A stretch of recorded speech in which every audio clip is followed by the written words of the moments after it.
Game set! Hello and welcome folks, this is GameNat. In my last Subnautica 2 video, I talked a little bit about some of the things that you can do with lockers, including launching them into deep space. So today we're going to continue that theme. I've got some things to show about lockers, like launching them with the dash biomod, and launching them with a vehicle.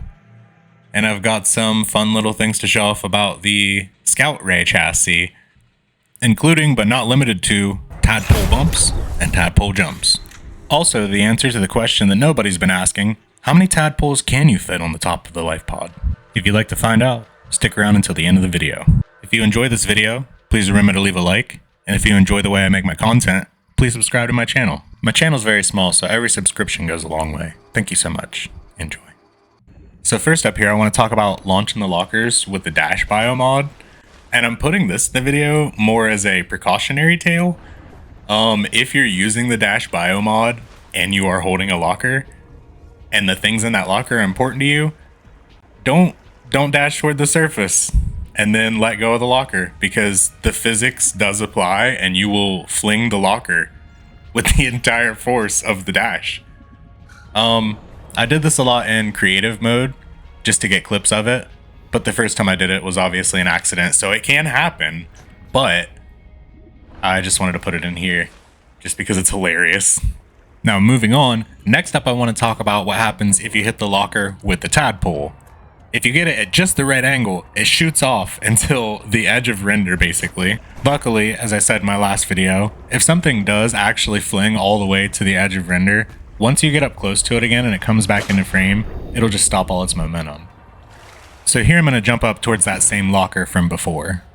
And you can see how long it has in the air. It's so much hang time before it finally lands with so much momentum. So obviously the smart thing would be to just not chase any lockers that you happen to bump with your tadpole if they do go off flinging. But here I wanted to push that to the limit and kind of test to see like what would happen if I did hit a locker and chase it as far as it would go. And the results are just spectacular here. So I'm going to speed up the footage a little bit because this thing just goes for so long, it's ridiculous. And then coming up on this cliff, like the way that it hits it changes the trajectory in such an important way. You'll see in a second. And after this 10-second section is over, we'll have traveled 300 meters straight down, and we see the spot that the life pod launches from at the beginning of the game. And then we're going to go even deeper than that because the locker doesn't stop until it hits this specific spot on this branch, all the way at the bottom of the pit. It's like almost, I think it's like 100 meters from the bottom. So that was probably the goofiest thing I've ever seen in this game. That is, until I discovered that you could do this. Jumping the tadpole is one of my favorite physics exploits I've found in any game ever. If any developers happen to see me or other players doing this, mind your business. Don't take this from us. It's a bird, it's a plane, it's a feature, not a bug. And jumping the tadpole is really easy to do. All you have to have is the tadpole itself, and then a Scout Ray chassis. And then when you surface from the water, you just disengage from the Scout Ray chassis, giving yourself a little forward boost. And that works in the water as well. When you disengage it, you will get a speed boost. There's no real use for it yet, so for now we'll just chalk this one up to emergent gameplay.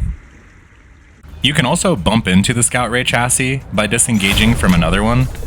And there's no use to this either. It's also just fun. But I wouldn't expect them to leave this one in because it can get pretty crazy. I don't.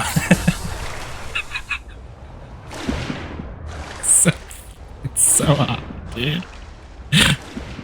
So anyway, there's that. I guess there's not really. It's so stupid. You can combine the two. So if you happen to bump into the Scout Ray chassis, and I don't know how I did this. I think I kind of landed atop it, and it flung me further. So the jump that I got here was probably about 60, 70 meters based on where I land at the end of the clip. And then looking back at the footage and seeing kind of where I started before I moved.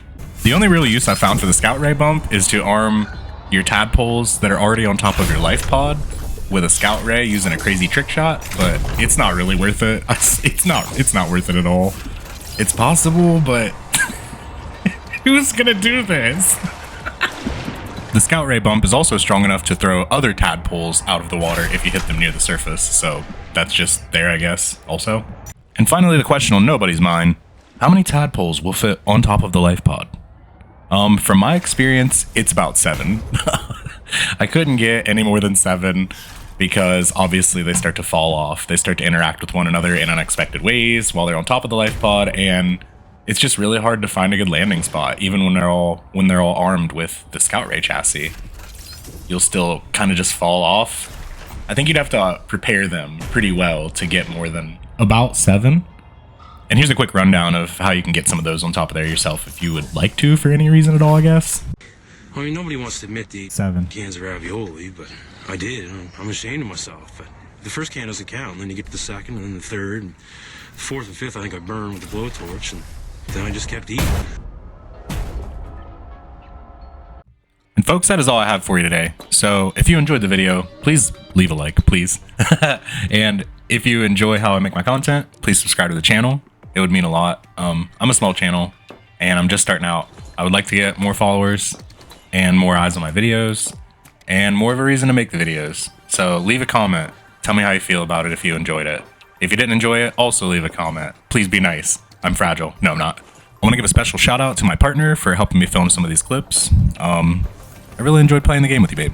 Thank you so much for supporting me and making YouTube videos and playing Subnautica together. It's been really fun to play together with you. And sometimes use you as bait for safe passage across the Collector Leviathan's path. Have a good one, everybody. Thanks for watching.